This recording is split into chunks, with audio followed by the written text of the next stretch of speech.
O desejado de todas as nações. Capítulo 31. O Sermão da Montanha. Raramente reunia Cristo os discípulos a sós com ele para lhe receberem a palavra. Não escolhia para auditório apenas os que conheciam o caminho da vida. Era sua obra pôr-se em contato com as multidões que se achavam em ignorância e erro. Dava as lições da verdade segundo estas podiam atingir os obscurecidos entendimentos.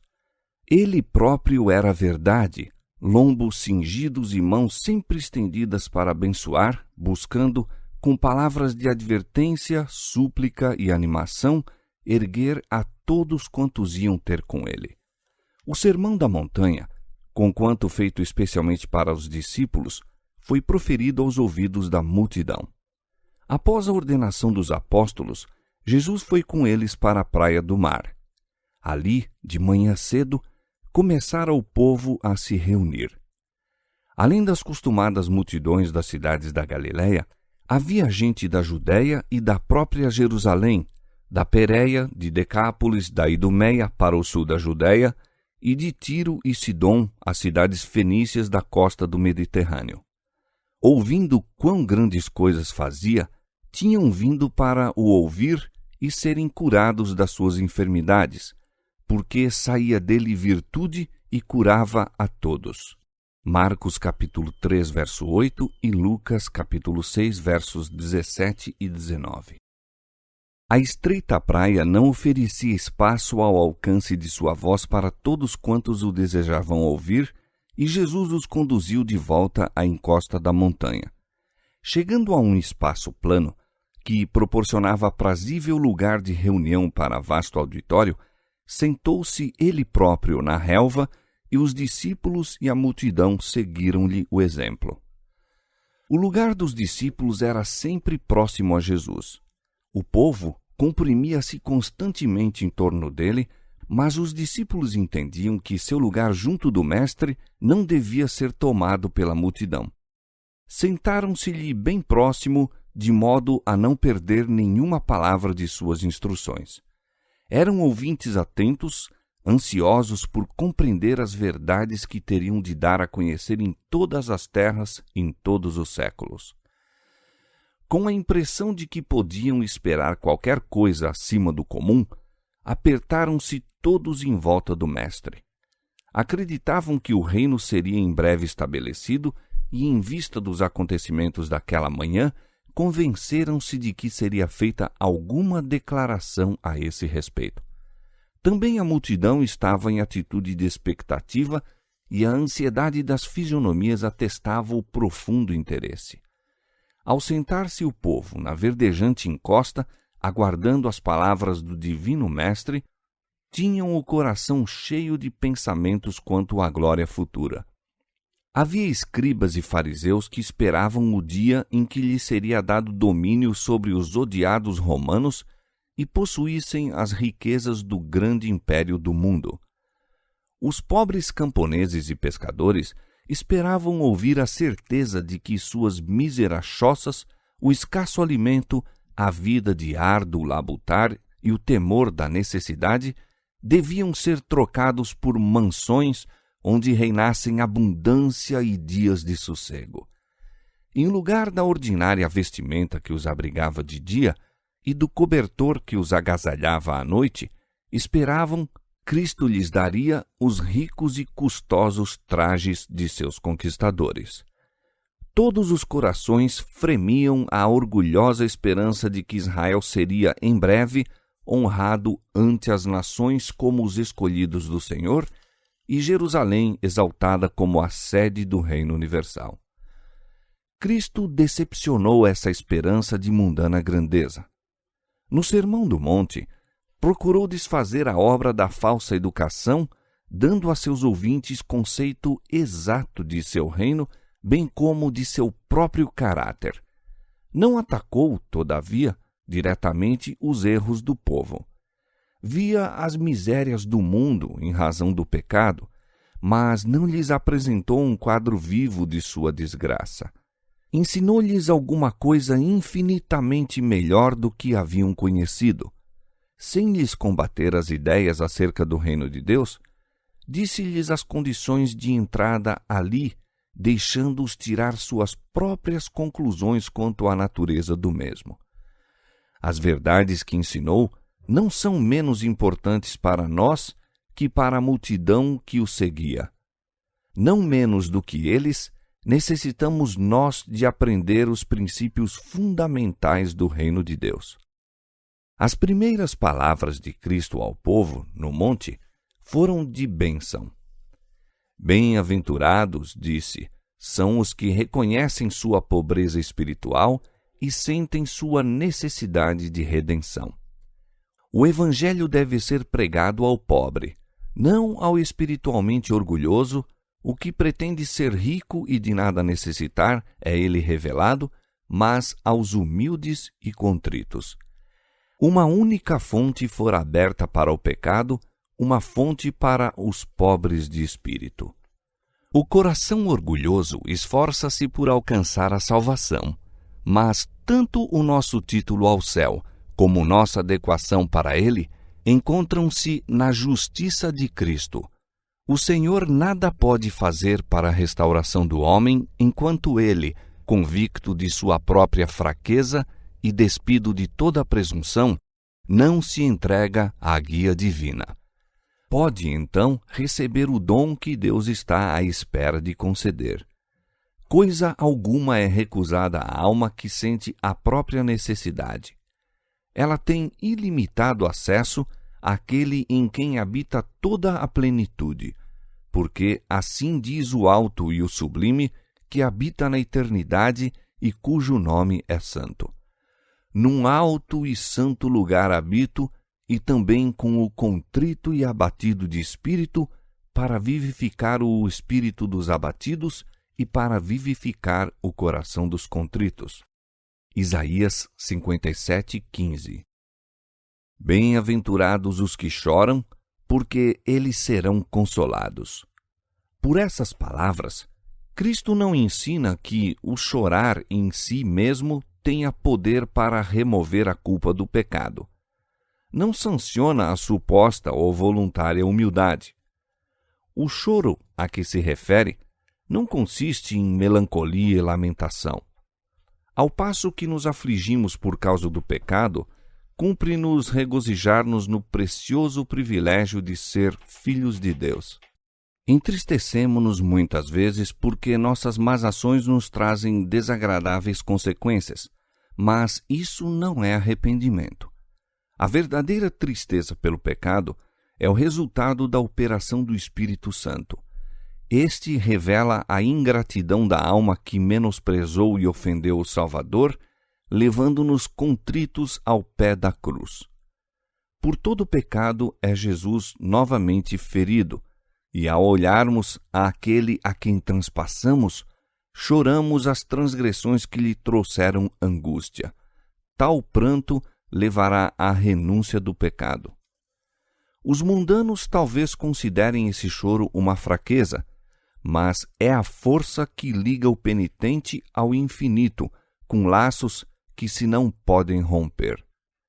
Mostra que os anjos de Deus estão outra vez trazendo à alma as graças perdidas mediante a dureza de coração e as transgressões.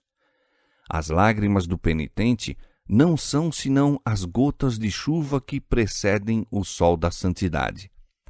Esse sol prenuncia o regozijo que será uma viva fonte na alma.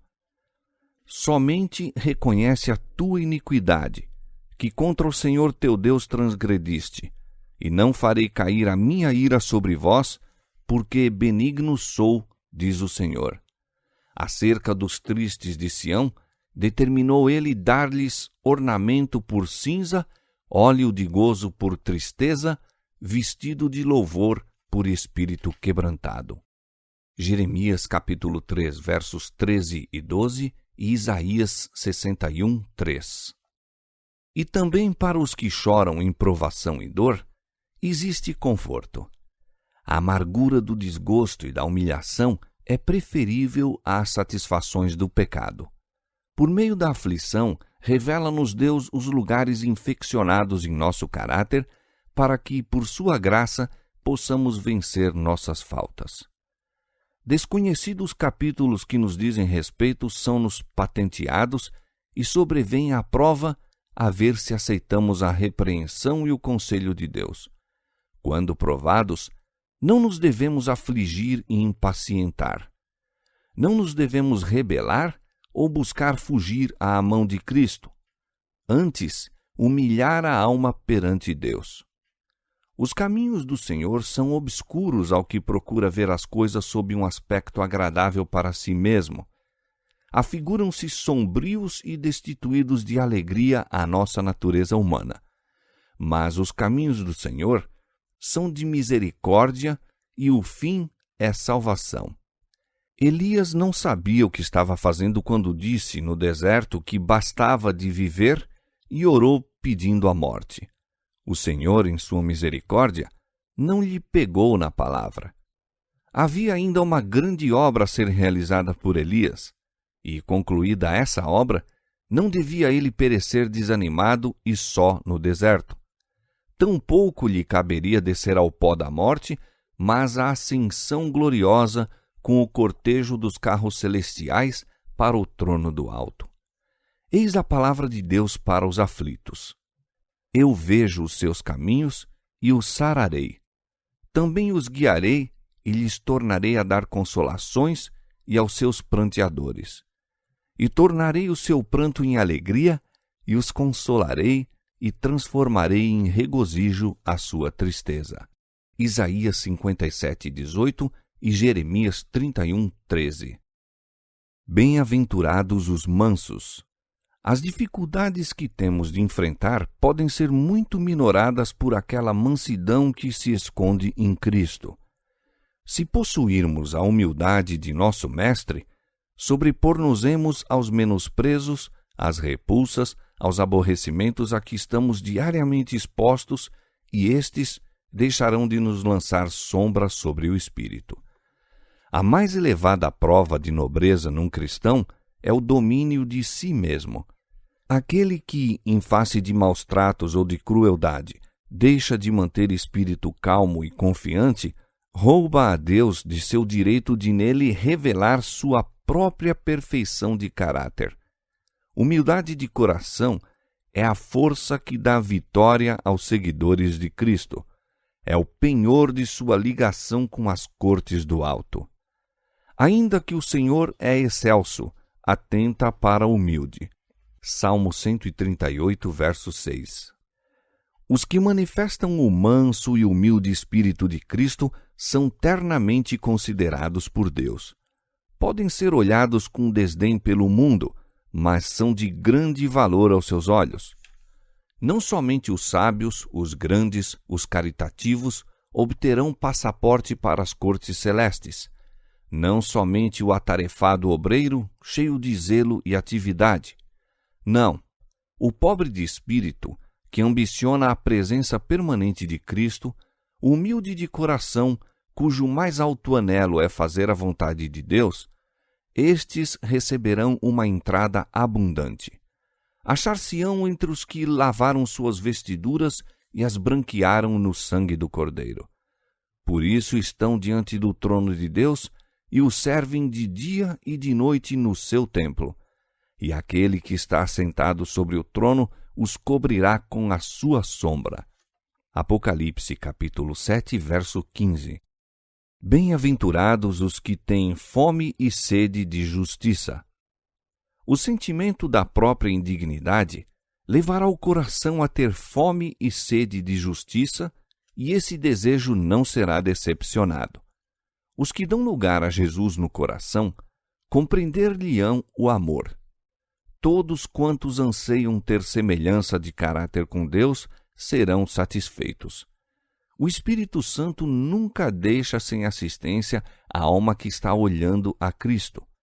Ele toma do que é de Cristo e mostra-lhe. Se o olhar se mantiver fixo em Jesus, a obra do Espírito não cessa até que a alma esteja conforme a sua imagem.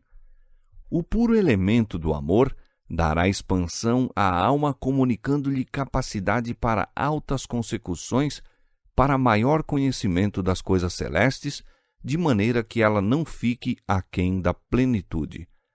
Bem-aventurados os que têm fome e sede de justiça, porque eles serão fartos. O misericordioso encontrará misericórdia, e o puro de coração verá a Deus. Todo pensamento impuro contamina a alma, enfraquece o senso moral e tende a apagar as impressões do Espírito Santo. Diminui a visão espiritual, de modo que os homens não podem ver a Deus.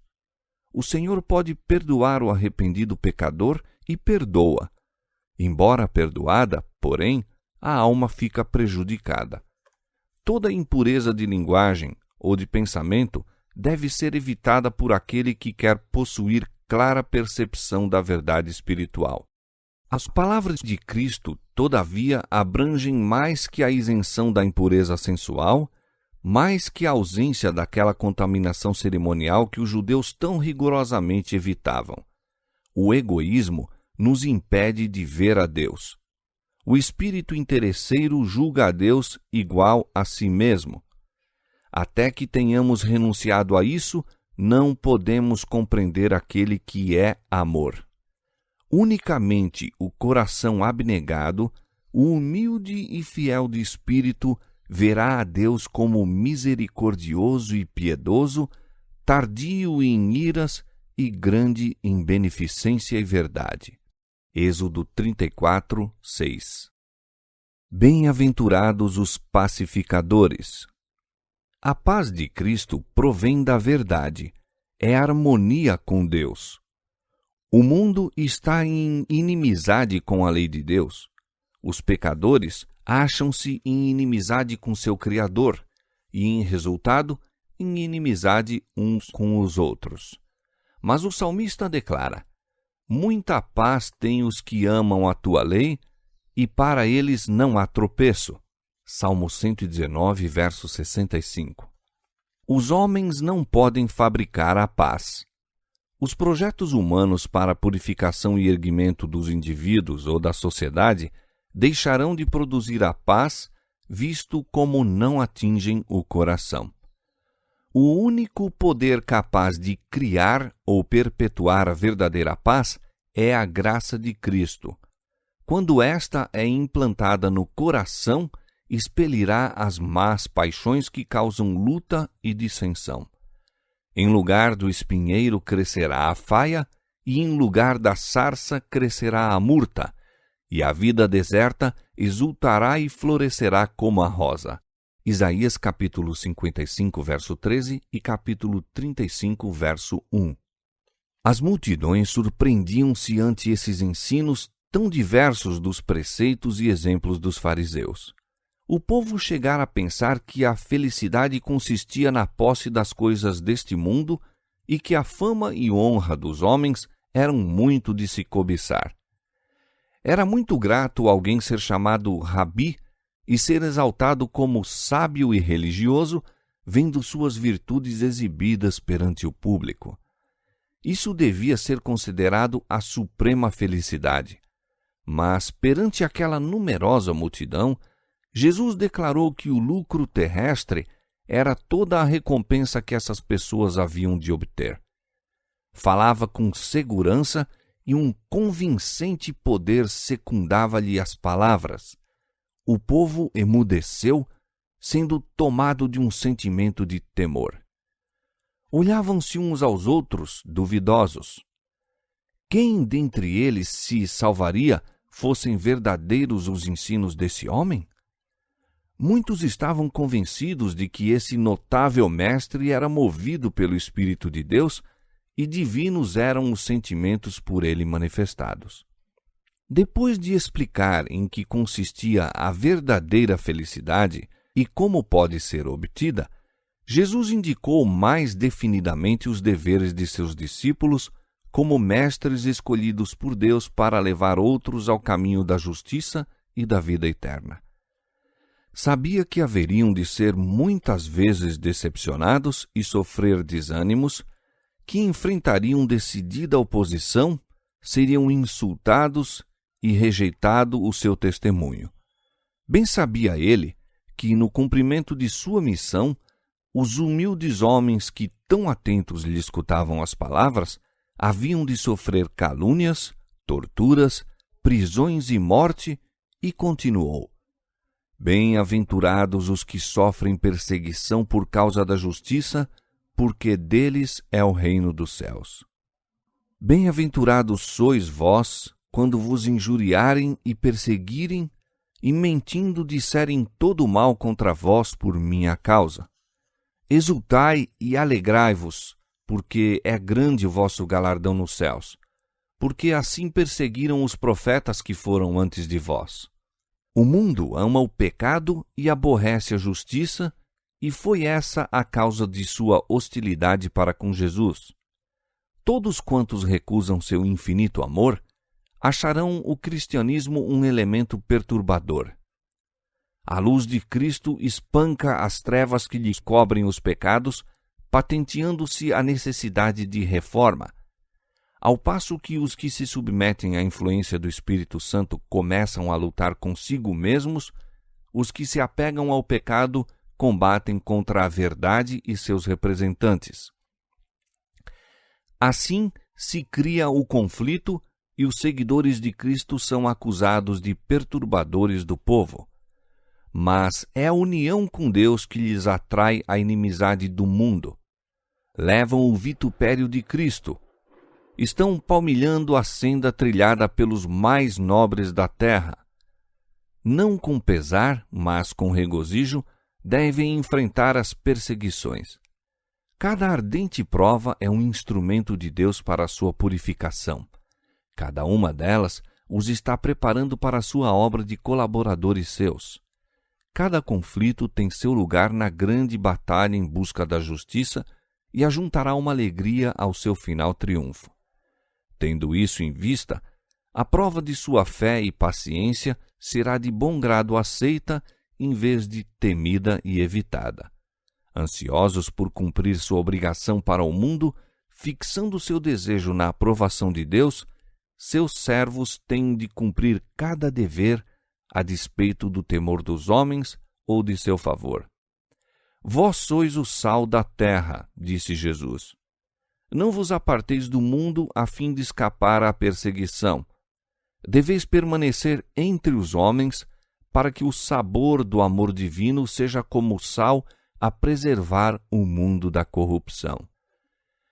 Corações que correspondem à influência do Espírito Santo são condutos por onde fluem as bênçãos divinas. Fossem os servos de Deus tirados da terra e seu espírito retirado dentre os homens, este mundo seria entregue à desolação e destruição, o fruto do domínio de Satanás. Conquanto os ímpios não o saibam, devem até mesmo as bênçãos desta vida à presença do povo de Deus no mundo, esse povo que desprezam e oprimem. Mas se os cristãos o são apenas de nome, são como o sal que perdeu o sabor. Não exercem nenhuma influência para bem no mundo. São, pela falsa representação de Deus, piores que os incrédulos. Vós sois a luz do mundo. Os judeus pensavam limitar os benefícios da salvação a seu próprio povo, mas Jesus mostrou-lhes que a salvação é como a luz do sol. Pertence ao mundo. A religião da Bíblia não deve ser confinada dentro da capa de um livro ou entre as paredes de uma igreja, nem ser manifestada acidentalmente para nosso proveito, sendo então posta de novo à margem. Cumpre santificar a vida diária, manifestar-se em toda transação de negócio e em todas as relações sociais. O verdadeiro caráter não se molda exteriormente, irradia do interior. Se desejamos dirigir outros na vereda da justiça, os princípios da equidade devem ser entronizados na própria alma. Nossa profissão de fé pode proclamar a teoria da religião, mas é a piedade que revela a palavra da verdade. A vida coerente, a santa conversação, a inabalável integridade, o espírito ativo e beneficente, o piedoso exemplo eis os condutos pelos quais a luz é comunicada ao mundo. Jesus não demorara nas especificações da lei, mas não permitiu que seus ouvintes concluíssem que viera pôr de parte suas reivindicações. Sabia que havia espiões prontos a pegarem toda a palavra suscetível de ser torcida para servir ao próprio desígnio. Sabia dos preconceitos que existiam no espírito de muitos de seus ouvintes e não disse coisa alguma para lhes perturbar a fé na religião e instituições que lhes foram entregues por intermédio de Moisés. O mesmo Cristo dera tanto a lei moral como a cerimonial. Não viera destruir a confiança em suas próprias instruções. Era por causa de sua grande reverência pela lei e os profetas que procurava fazer uma brecha no muro de exigências tradicionais que cercava os judeus. Conquanto pusesse de lado suas falsas interpretações da lei, guardava cuidadosamente seus discípulos de abandonarem as vitais verdades confiadas aos hebreus. Os fariseus se orgulhavam da obediência que prestavam à lei. Sabiam, todavia, tão pouco de seus princípios pela prática diária que para eles as palavras do Salvador soavam qual heresia. Ao sacudir o entulho sob que a verdade estivera soterrada, julgavam que estava varrendo a própria verdade. Murmuravam uns para os outros que estava menosprezando a lei. Jesus leu-lhes os pensamentos e respondeu aos mesmos, dizendo: Não cuideis que vim destruir a lei ou os profetas. Não vim abrogar, mas cumprir. Aí refuta Jesus a acusação dos fariseus. Sua missão para o mundo é reivindicar os sagrados direitos da lei que o acusam de violar. Se a lei de Deus pudesse haver sido mudada ou abrogada, então Cristo não teria necessitado sofrer as consequências de nossa transgressão. Ele veio para explicar a relação da lei para com o homem e exemplificar-lhe os preceitos mediante sua própria vida de obediência. Deus nos deu seus santos preceitos porque ama a humanidade. Para escudar-nos dos resultados da transgressão, revela os princípios da justiça. A lei é uma expressão do pensamento divino. Quando recebida em Cristo, torna-se nosso pensamento. Ergue-nos acima do poder dos desejos e tendências naturais, acima das tentações que induzem ao pecado. Deus quer que sejamos felizes e deu-nos os preceitos da lei para que, obedecendo-lhes, possamos ter alegria. Quando, por ocasião do nascimento de Jesus, os anjos cantaram: Glória a Deus nas alturas, paz na terra, boa vontade para com os homens. Lucas capítulo 2, verso 14. Estavam declarando os princípios da lei que viera engrandecer e tornar gloriosa. Quando a lei foi proclamada do Sinai, Deus tornou conhecida aos homens a santidade de seu caráter, a fim de que, por contraste, pudessem ver sua própria pecaminosidade. A lei foi dada para os convencer do pecado e revelar-lhes sua necessidade de um Salvador. Assim o faria à medida que seus princípios fossem aplicados ao coração pelo Espírito Santo. Esta obra deve ela fazer ainda. Na vida de Cristo se tornam patentes os princípios da lei, e, ao tocar o Espírito Santo de Deus o coração, ao revelar a luz de Cristo aos homens a necessidade que têm de seu sangue purificador e de sua justificadora justiça, a lei é ainda um instrumento que nos leva a Cristo para sermos justificados pela fé. A lei do Senhor é perfeita e refrigera a alma. Salmo 19, verso 7. Até que o céu e a terra passem, disse Jesus, nem um jota ou um tio se omitirá da lei sem que tudo seja cumprido. O sol que brilha no céu, a sólida terra sobre que habitamos, são testemunhas de Deus de que sua lei é imutável e eterna. Ainda que passem, perdurarão os divinos preceitos. É mais fácil passar o céu e a terra do que cair um tio da lei. Lucas capítulo 16, verso 17. O sistema de tipos que apontava para Cristo como o Cordeiro de Deus devia ser abolido por ocasião de sua morte. Mas os preceitos do Decálogo são tão imutáveis como o trono de Deus. Uma vez que a lei do Senhor é perfeita, qualquer mudança nela deve ser um mal. Os que desobedecem aos mandamentos de Deus e ensinam outros a fazer assim são condenados por Cristo. A vida de obediência do Salvador manteve as reivindicações da lei, provou que a lei pode ser observada pela humanidade e mostrou a excelência de caráter que a obediência havia de desenvolver.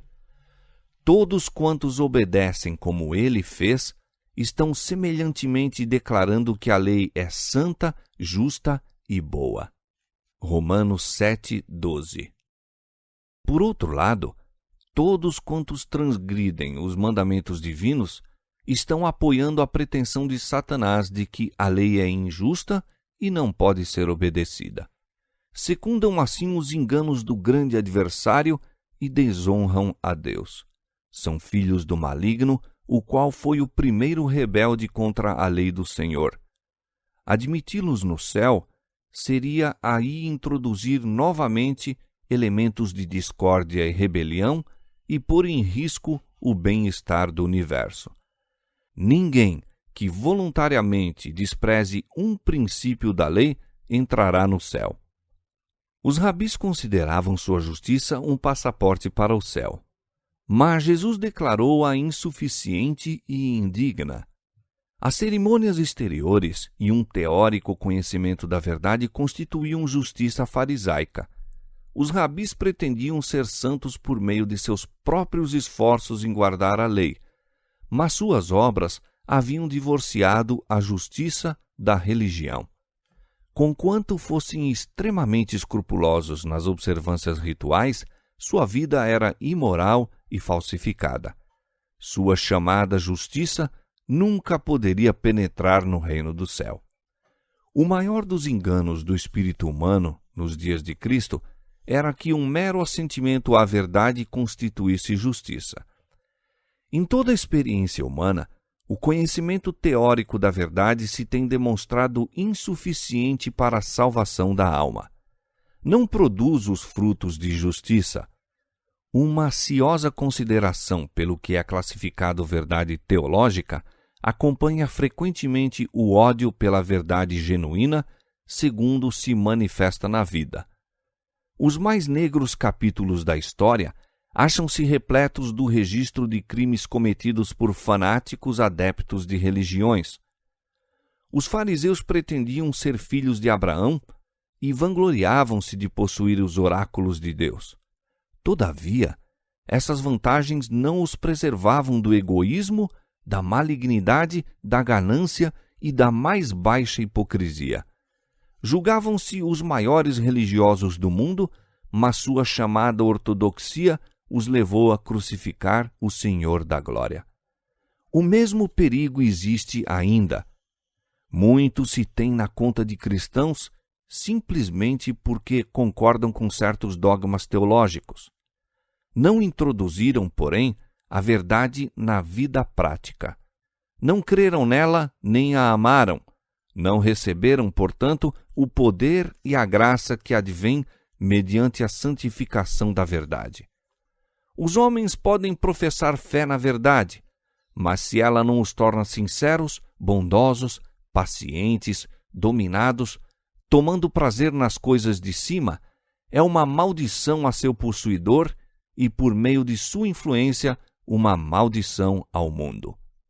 A justiça ensinada por Cristo é conformidade de coração e de vida com a revelada vontade de Deus. Os pecadores só se podem tornar justos à medida que têm fé em Deus e mantêm vital ligação com Ele. Então, a verdadeira piedade lhes elevará os pensamentos e enobrecerá a vida. Então, as formas externas da religião se harmonizam com a interior pureza cristã. As cerimônias exigidas no serviço de Deus não são, nesse caso, ritos destituídos de sentido como os dos fariseus hipócritas. Jesus toma separadamente os mandamentos e expõe-lhes a profundidade e a largura das reivindicações. Em lugar de remover um jota de sua força, mostra quão vasto é o alcance de seus princípios e expõe o erro fatal dos judeus em sua ostentação exterior de obediência. Declara que, pelo mau pensamento ou cobiçoso olhar, é transgredida a lei divina. Uma pessoa que se torna participante da mínima injustiça está violando a lei e degradando sua própria natureza moral. O homicídio existe primeiro na mente. Aquele que dá ao ódio um lugar no coração está pondo o pé no caminho do assassínio e suas ofertas são aborrecíveis a Deus. Os judeus cultivavam um espírito de vingança. Em seu ódio aos romanos, proferiam duras acusações e agradavam ao maligno pela manifestação de seus atributos. Estavam, assim, se preparando para praticar as terríveis ações a que ele os levou. Não havia, na vida religiosa dos fariseus, nada que recomendasse a piedade aos olhos dos gentios. Jesus declarou-lhes que se não enganassem com a ideia de poderem revoltar-se no coração contra seus opressores e acariciar o anseio de vingar-se de suas injustiças. É verdade que há uma indignação justificável mesmo nos seguidores de Cristo. Quando veem que Deus é desonrado e seu serviço exposto ao descrédito, quando veem o inocente opresso, uma justa indignação agita a alma. Tal ira, nascida da sensibilidade moral, não é pecado.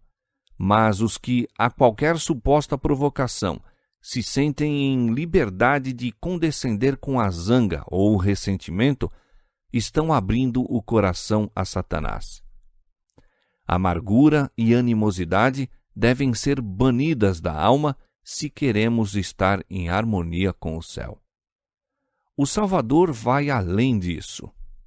Diz ele: se trouxeres a tua oferta ao altar, e aí te lembrares que teu irmão tem alguma coisa contra ti, deixa ali diante do altar a tua oferta e vai reconciliar-te primeiro com teu irmão, e depois vem e apresenta a tua oferta. Muitos são zelosos nos serviços religiosos, ao passo que entre eles e seus irmãos existem lamentáveis diferenças, as quais poderiam harmonizar. Deus exige que façam tudo ao seu alcance para restaurar a concórdia. Antes que isso façam, não lhes pode aceitar os serviços. O dever do cristão a esse respeito é claramente indicado. Deus derrama suas bênçãos sobre todos, faz que o seu sol se levante sobre maus e bons, e a chuva desça sobre justos e injustos. É benigno até para com os ingratos e maus. Lucas capítulo 6, verso 35. Pede-nos que sejamos semelhantes a ele. Bendizei os que vos maldizem, disse Jesus. Fazei bem aos que vos odeiam, para que sejais filhos do vosso Pai que está nos céus. Eis os princípios da lei e são as fontes da vida. O ideal de Deus para seus filhos é mais alto do que pode alcançar o pensamento humano. Sede vós perfeitos, como é perfeito o vosso Pai que está nos céus. Este mandamento é uma promessa. O plano da redenção visa ao nosso completo libertamento do poder de Satanás. Cristo separa sempre do pecado a alma contrita. Veio para destruir as obras do diabo e tomou providências para que o Espírito Santo fosse comunicado a toda alma arrependida para guardá-la de pecar. A influência do tentador não deve ser considerada desculpa para qualquer má ação. Satanás rejubila quando ouve os professos seguidores de Cristo apresentarem desculpas quanto à sua deformidade de caráter. São essas escusas que levam ao pecado. Não há desculpas para pecar. Uma santa disposição, uma vida cristã são acessíveis a todo filho de Deus arrependido e crente. O ideal do caráter cristão é a semelhança com Cristo. Como o Filho do Homem foi perfeito em sua vida, assim devem seus seguidores ser perfeitos na sua. Jesus foi, em todas as coisas, feito semelhante a seus irmãos. Tornou-se carne da mesma maneira que nós. Tinha fome, sede e fadiga. Sustentava-se com alimento e refrigerava-se pelo sono. Era Deus em carne. Ele compartilhou da sorte do homem. Não obstante, foi o imaculado Filho de Deus. Seu caráter deve ser o nosso, diz o Senhor dos que nele creem. Neles habitarei e entre eles andarei, e eu serei o seu Deus, e eles serão o meu povo. 2 Coríntios capítulo 6, verso 16. Cristo é a escada que Jacó viu, tendo a base na terra e o topo chegando à porta do céu, ao próprio limiar da glória. Se aquela escada houvesse deixado de chegar à terra, por um único degrau que fosse, teríamos ficado perdidos. Mas Cristo vem ter conosco onde nos achamos. Tomou nossa natureza e venceu, para que, revestindo-nos de sua natureza, nós pudéssemos vencer. Feito em semelhança da carne do pecado, Romanos capítulo 8, verso 3, viveu uma vida isenta de pecado. Agora, por sua divindade, firma-se ao trono do céu, ao passo que, pela sua humanidade, se liga a nós. Manda-nos que, pela fé nele, atinjamos a glória do caráter de Deus. Portanto, devemos ser perfeitos, assim como é perfeito vosso Pai que está nos céus. Jesus mostrara em que consiste a justiça e indicara a Deus como fonte da mesma. Voltou-se então para os deveres práticos. Em dar esmolas, orar, jejuar, disse ele, que nada seja feito com o intuito de atrair atenção ou louvores para o próprio eu. Dai em sinceridade para benefício do pobre sofredor. Na oração, comungue a alma com Deus. Ao jejuar, não andeis cabisbaixos, a mente ocupada com vós mesmos. O coração do fariseu é um solo árido e inútil em que nenhuma semente de vida divina pode medrar. Aquele que mais completamente se entrega a Deus é que mais aceitável serviço lhe presta, pois, mediante a comunhão com Ele, os homens se tornam coobreiros seus em manifestar-lhe o caráter na humanidade. O serviço prestado em sinceridade de coração tem grande recompensa. Teu Pai, que vem em segredo, te recompensará publicamente. Pela vida que vivemos mediante a graça de Cristo, forma-se o caráter. A beleza original começa a ser restaurada na alma.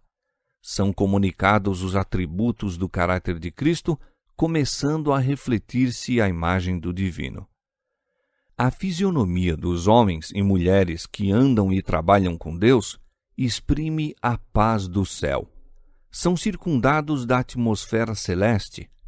Para essas almas começou o reino de Deus. Possuem o gozo de Cristo, o gozo de ser uma bênção à humanidade. Têm a honra de ser aceitos para o serviço do Mestre. É-lhes confiado o fazer sua obra em seu nome. Ninguém pode servir a dois senhores. Não podemos servir a Deus com coração dividido. A influência da religião bíblica não é uma influência entre outras. Tem de ser suprema, penetrando em todas as outras e dominando-as. Não deverá ser uma pincelada dando aqui e ali cor a uma tela, mas encher a vida toda como se a mesma tela fosse imergida na tinta até que cada fio houvesse tomado profundo e firme colorido. De sorte que, se os teus olhos forem bons, todo o teu corpo terá luz. Se, porém, os teus olhos forem maus, o teu corpo será tenebroso. Pureza e firmeza de propósito são condições para receber luz de Deus. Aquele que deseja conhecer a verdade deve estar disposto a aceitar tudo que ela mostra. Não pode ter nenhuma transigência com o erro.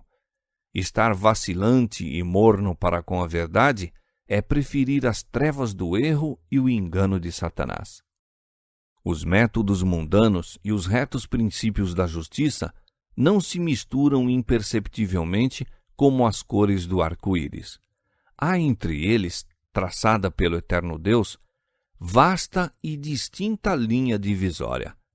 A semelhança de Cristo ressalta tão marcadamente em contraste com a de Satanás como o meio-dia em face da meia-noite. E unicamente os que vivem a vida de Cristo são coobreiros seus. Se um pecado é nutrido na alma ou uma prática errônea conservada na vida, todo o ser é contaminado.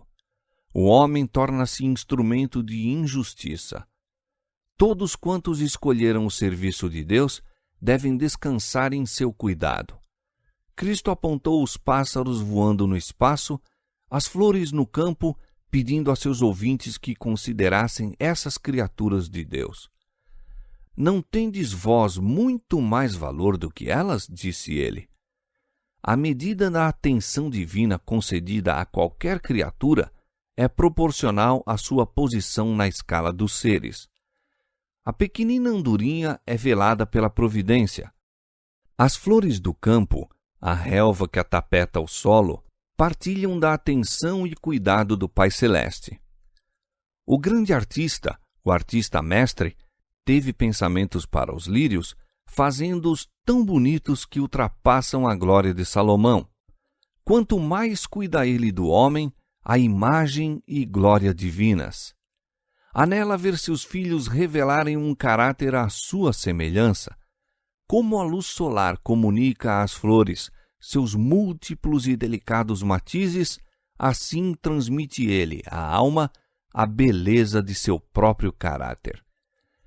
Todos quantos preferem o reino de Cristo, reino de amor e justiça e paz, colocando os interesses do mesmo acima de todos os outros, acham-se ligados ao mundo do alto e pertencem-lhe todas as bênçãos necessárias a esta vida. No livro da providência de Deus, o volume da vida, a cada um de nós é dada uma página. Essa página contém cada particularidade de nossa história. Até os cabelos da cabeça estão contados. Os filhos de Deus nunca lhe estão ausentes do pensamento. Não vos inquieteis, pois, pelo dia de amanhã. Devemos seguir a Cristo dia a dia. Deus não provê auxílio para o amanhã. Não dá a seus filhos imediatamente todas as instruções para a jornada da vida para que não fiquem confundidos. Diz-lhes apenas quanto possam conservar na memória e realizar. A força e a sabedoria comunicadas destinam-se à emergência do momento. Se algum de vós tem falta de sabedoria, para o dia de hoje, peça a Deus que a todos dá liberalmente e o não lança em rosto e ser-lhe-á dada. Tiago capítulo 1, verso 5. Não julgueis para que não sejais julgados. Não vos julgueis melhores que outros homens, nem vos arvoreis em juízes seus. Uma vez que não vos é dado discernir os motivos, sois incapazes de julgar um ao outro.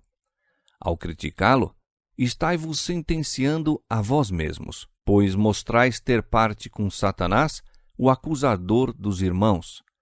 O Senhor diz: examinai-vos a vós mesmos se permaneceis na fé. Provai-vos a vós mesmos. Eis nossa tarefa. Se nós nos julgássemos a nós mesmos, não seríamos julgados. 2 Coríntios capítulo 13, verso 5 e 1 Coríntios capítulo 11, verso 31. A boa árvore produzirá bom fruto. Se o fruto for de sabor desagradável e sem valor, a árvore é má. Assim, o fruto dado na vida testifica das condições do coração e da excelência do caráter. As boas obras jamais poderão comprar a salvação. São, porém, um indício da fé que opera por amor e purifica a alma. E se bem que a recompensa eterna não seja concedida em virtude de nossos méritos, será todavia em proporção à obra realizada por meio da graça de Cristo. Cristo apresentou assim os princípios de seu reino e mostrou serem eles a grande norma da vida. Para fazer gravar melhor a lição, dá um exemplo. Não vos basta, diz ele, ouvirdes minhas palavras. Cumpre-vos, pela obediência, torná-las o fundamento de vosso caráter. O próprio eu não passa de areia movediça. Se edificardes sobre teorias e invenções humanas, vossa casa ruirá. Pelos ventos da tentação, pelas tempestades das provas, será varrida. Mas estes princípios que vos dei permanecerão. Recebei-me, edificai sobre minhas palavras. Todo aquele, pois, que escuta estas minhas palavras e as pratica, assemelhá-lo-ei ao homem prudente que edificou a sua casa sobre a rocha. E desceu a chuva, e correram rios, e assopraram ventos, e combateram aquela casa, e não caiu, porque estava edificada sobre a rocha.